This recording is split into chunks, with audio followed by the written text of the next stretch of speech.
মকর সংক্রান্তির শেষে বারলক্ষ্মী পুজোটা মা আয়োজন করেছিল। প্রতি বছরই বারলক্ষ্মী পুজো আমাদের বাড়িতে হয়ে থাকে।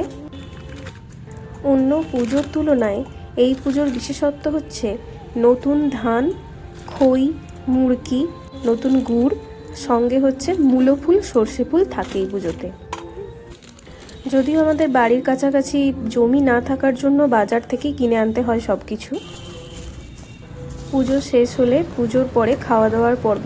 এখানে হয়েছে নিরামিষ খিচুড়ি বিভিন্ন রকম সবজি দিয়ে, আর ছিল আলু ভাজা, শিম ভাজা, বেগুন ভাজা, আর বেগুনিও ছিল, কিন্তু যে দুটোর ছবি তোলা হয়নি।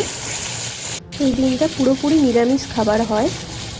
যেহেতু এটা বারলক্ষ্মী পুজো, তাই পুজোটা বাইরেই হয় এইভাবে সাজিয়ে, আর সারা দিনই প্রায় আমরা বাইরেই ছিলাম।